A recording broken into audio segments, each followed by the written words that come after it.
Hey guys, welcome back to the College Predictor. This is day one bowl pick predictions. We're going to be going over the Myrtle Beach Bowl, the New Orleans Bowl, the Mexico Cure Bowl, New Mexico Bowl, LA Bowl, and Independence Bowl. And we're also going to be going over the December 18th Toast Dairy Bowl. Alright, this is going to be a rather shorter video, so let's just get right into it. Our first game is the Myrtle Beach Bowl, 6-6 Georgia Southern, 9-3 Ohio out of the MAC. Ohio, they had to just win one more game to get in the MAC championship. However, they couldn't. Meanwhile, Georgia Southern, they barely made a bowl game. They lost 4 straight at the end of the year, which means at one point they were 6-2. So Georgia Southern, they're a better team than their record shows. And they're going to need some playmakers to step up.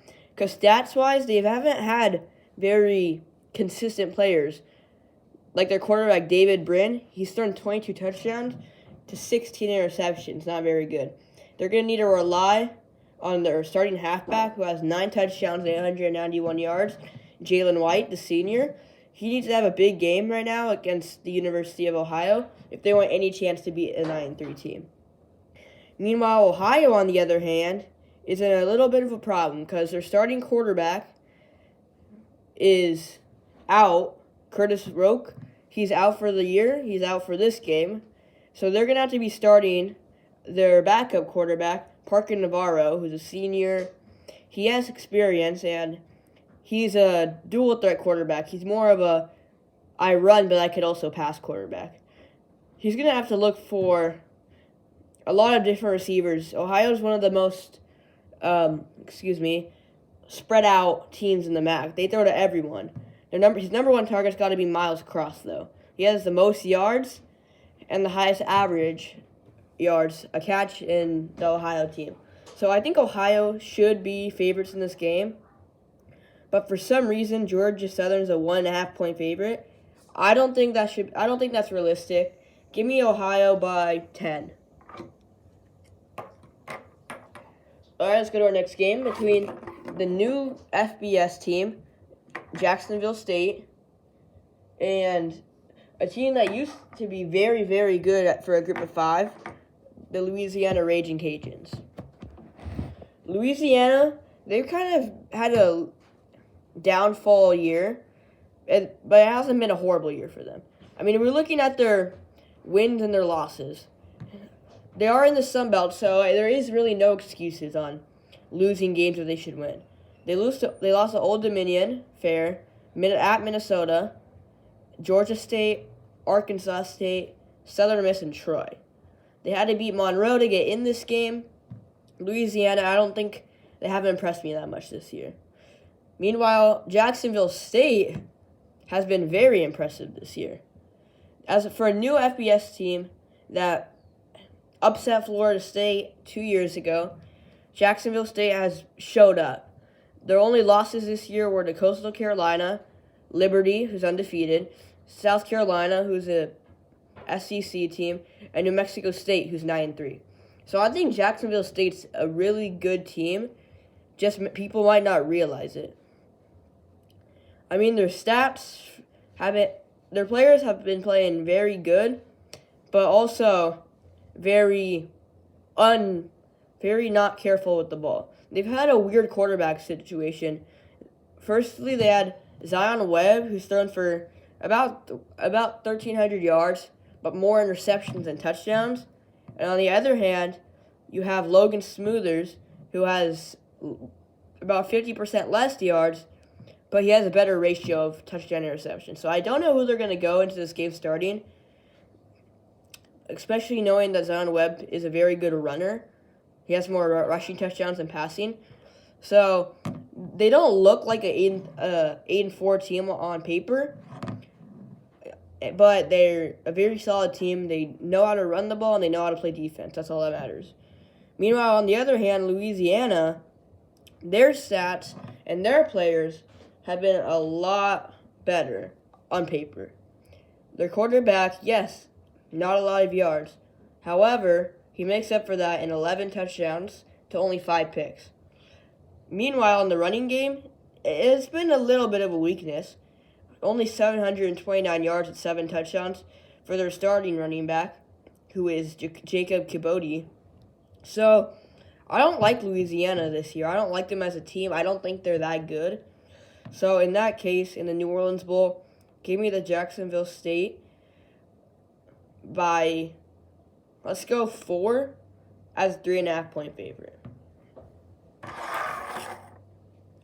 Let's go to our next game between two conference champions.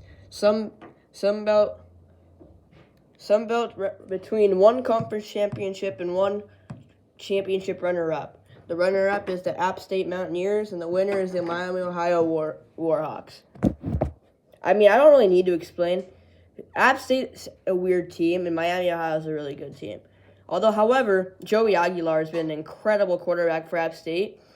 3,500 yards and 33 touchdowns, only 9 picks. They've ran the ball solid by yardage, but not by touchdowns.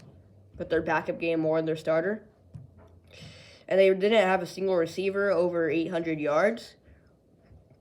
And so that's not what you want to hear. But their kicker has gone 53 for 53 on extra points. For a Sunbelt kicker, that's incredible. On the other hand, Miami, Ohio, they've won the MAC. They beat Toledo. They haven't done amazing on the games they played, but they've done good enough. That's what matters. They've done what they had to win games, and they're going to win this game as well. Miami, Ohio is a 6-point underdog. Give me the Warhawks by 10. Next game, New Mexico State, Coosa runner-ups. Fresno State didn't make it. Fresno State was ranked at one point. New Mexico State beat Auburn, an SEC team, on the road. Diego Pavia, he's a great quarterback for New Mexico State. He can run the ball good. Fresno State has Mikey Keene. This is a very underrated quarterback matchup. A quarterback matchup that I think Diego Pavia is better. They have the better record. They have the better resume. Give me New Mexico State. 10-4. 10-2 if Liberty wasn't a thing. To win by 4. All right, next game.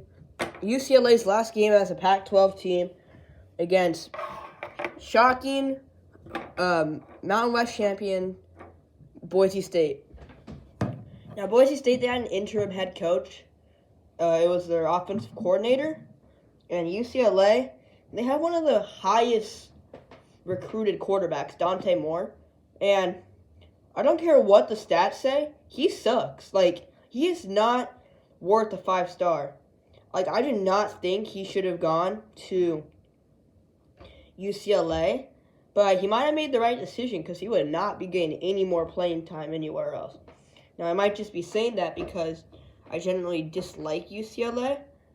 So, I don't necessarily like him, but you got to give him some credit. He's only a freshman. They just lost DTR. And they also just lost their starting running back, Zach Charbonnet, last year. This is a rebuild year for UCLA. And that's especially the case after only making this bowl game, the LA Bowl. Now, this bowl is good for them. They'd only have to go, like, maybe 10 minutes to get here. On the other hand, Boise State, they have to go all the way from Idaho. I don't think that changes anything, though. I still like Boise State a lot more in this game, especially because UCLA, a lot of their players aren't going to start this game. They're going to rest, especially knowing that they've lost to Arizona State, Cal. Like, their losses have not been impressive. They put up 7 points on Utah. 7 points. Like, you're a Pac-12 team. You got to put up more than 7 points.